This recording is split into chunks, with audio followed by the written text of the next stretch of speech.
अस्सलाम वालेकुम नाज़रीन, जैज़ बाखबर के साथ वीडियो चैनल में खुश आमदीद। आज की हमारी वीडियो लश्करी सुंडी की मकई की फसल पर हमले पर है, जो कि आप तक रेडिक और जैज़ बाखबर के साथ के बाहमी ताउन से पहुंचाई जा रही है। तो चलिए हम आपको दिखाते हैं कि किस तरीके से जो लश्करी सुंडी है वो मकई की फसल पर हमलावर होती है, इसके क्या असरात हैं और इसको किस तरीके से कंट्रोल किया जाता है।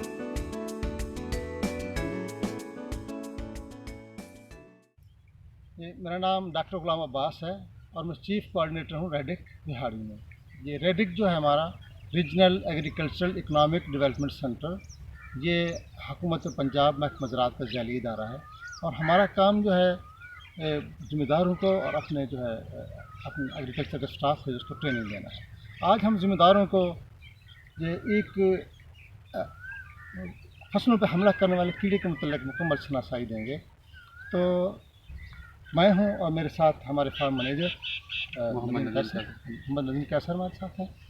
ये इसको देखें ज़रा, आपको फसल ये दूर से ऐसी लगती है जैसे कोई चीज़, कोई बकरी या इस तरह के जानवर इसको चर गया हो। ये देखें, ये मकई की फसल है और ये ऐसे लगती है जैसे कोई बड़ा जानवर उसको चर गया, लेकिन हकीकत इससे मुख्तलिफ है। अब आप इसके नज़दीक आएंगे और देखेंगे तो ये सारी कार्रवाई किसी बड़े जानवर की बजाय एक छोटे से कीड़े की है, जिसे हम लश्करी सुंडी कहते हैं। कैसे पता चलेगा? जब कोई ज़िम्मेदार आके इसको अंदर देखेगा तो उसमें एक नहीं बेशुमार ऐसी सुंडियाँ आपको नज़र आएंगी। और क्योंकि ये दोपहर का वक्त है, दोपहर के वक्त ये सायादार जगह पे आ, सायादार जगह यानी पत्तों के दरमियान में आ जाती हैं। ये सारी सुंडियां हैं और ये सुंडियां जो है इसकी कुछ 5 स्टेजेस होती हैं और ये 5वीं स्टेज की सुंडी है। जो छोटी सी सुंडी होती है पहली स्टेज की, वो बिल्कुल छोटी होती है, उसके बाद फिर बड़ी होती है और दूसरी हालत में आ जाती है, फिर तीसरी हालत में और चौथी हालत। ये 5वीं हालत है और 5वीं हालत के बाद ये जो है ये प्यूपा बन जाती है और ज़मीन के अंदर चली जाती है। आइए कोशिश करते हैं, यहाँ को प्यूपा भी मिल जाता है तो उसके आपको शनासाई कराते हैं। दूसरा, इसका ये अलामात दिखाते हैं कि आपको पता कैसे चलेगा कि ये लश्करी सुंडी का हमला हो गया है। देखें, एक तो आपको ये सुंडियाँ नज़र आएंगी वहाँ पे। सर, इसका हमले का आगाज़ कब होता है, उस कैसे पता चलता है कि शुरू हो गया है? आगाज़ ये तो बहुत आगे चला गया ना। आगाज़ जब होता है तो क्या पहली अलामात क्या होती है? ये शुरू में जब आपको पता है ऐसे, ये देखें आपको ये कटे हुए तरतीबवार नज़र आ रहे हैं। इसकी वजह ये है कि ये सुंडी ऐसे गोल गोल नहीं खा रही, बल्कि जब ये पत्ते इस स्टेज पे होते हैं तो यहाँ से उसने खाना शुरू किया। तो जब ये खाती है और जब पत्ता खुलता है तो ये इस तरह से इसके तरतीबवार कटे हुए नज़र आते हैं। यानी इस तरह से इसने खाना शुरू किया, ऐसे ऐसे ऐसे। जब ये पत्ता खुलेगा तो फिर ये इस शक्ल में आ जाता है। और देखें, ये नीचे आपको ये दाने दाने नज़र आ रहे हैं। ये क्या है? ये इसका फुजला है।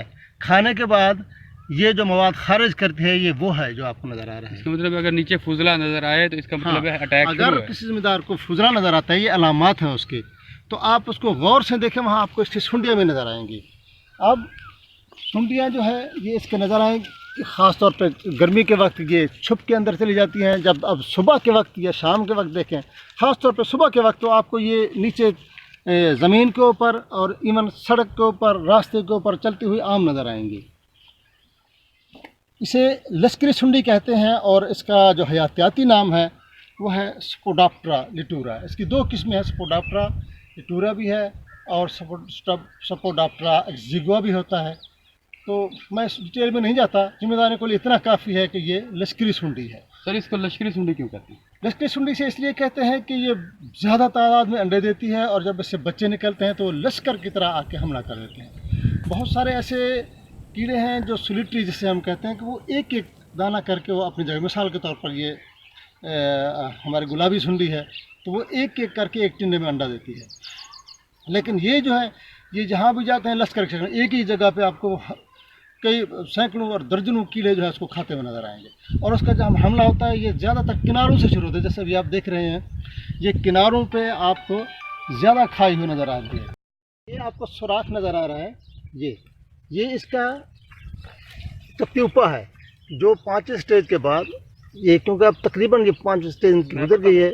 हाँ, ये ऐसे ही सुराख करके तकरीबन कोई 1-1.5 इंच नीचे चला जाता है और वहाँ पे ये चंद दिन के लिए सारी, ये क्योंकि गीली है जगह, ये अच्छी तरह से वो निकल नहीं सका, लेकिन ऐसा ही सुराख होता है जैसा आपको नज़र आया है।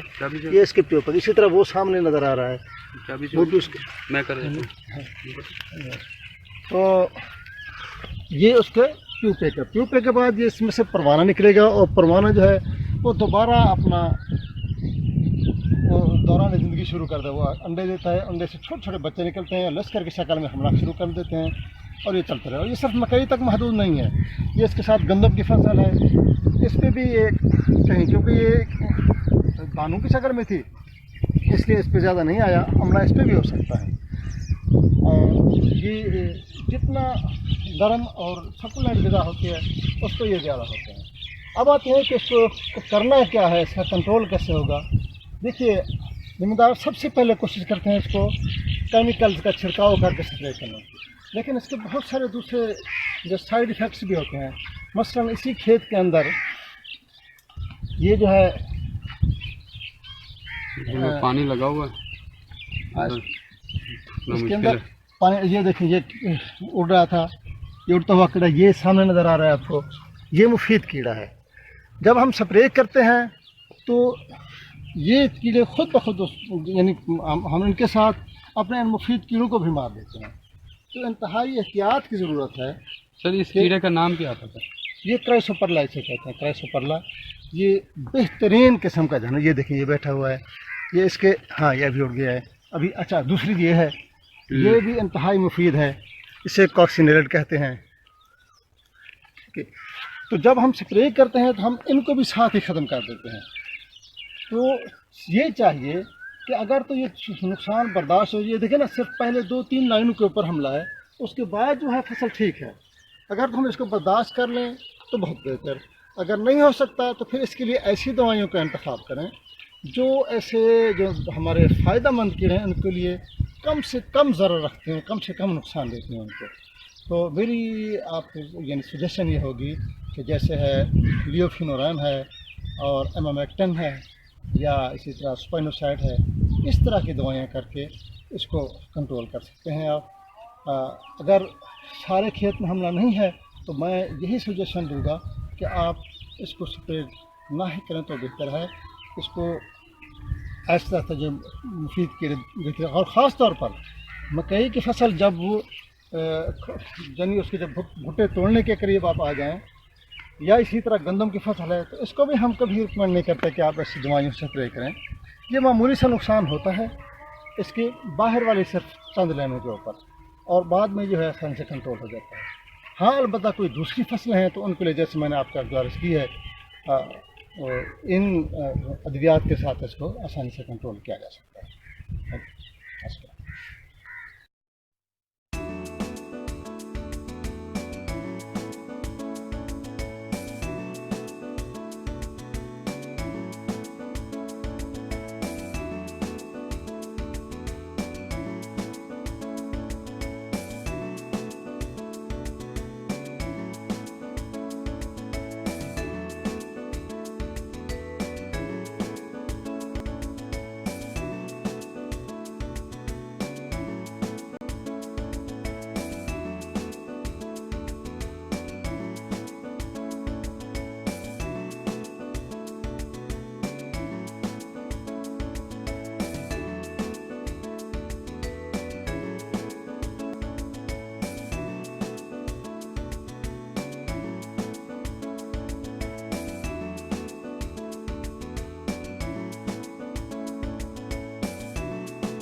जी तो नाज़रीन, उम्मीद है आपको हमारी आज की वीडियो ज़रूर पसंद आई होगी। इस वीडियो से रिलेटेड अगर कोई भी सवाल है तो आप हमें कमेंट सेक्शन में कमेंट करके ज़रूर बताइएगा। और अगर आप नए हैं और आपने हमारा चैनल अभी तक सब्सक्राइब नहीं किया तो इंतज़ार किस बात का, अभी करें हमारे चैनल को सब्सक्राइब, ताकि आप जैज़ बाखबर किसान की हर नई वीडियो से सबसे पहले बाखबर रह सकें। इसके अलावा अगर आप कोई भी सवाल हमसे पूछना चाहते हैं ज़राअत से रिलेटेड तो हमारी हेल्पलाइन नंबर 030303000000 पर अभी हमें मुफ्त कॉल कर सकते हैं। इसके अलावा हमारे फेसबुक पेज को ज़रूर लाइक करिएगा ताकि ज़राअत से रिलेटेड आपका जो भी सवाल हो वो आप हमसे पूछ सकें।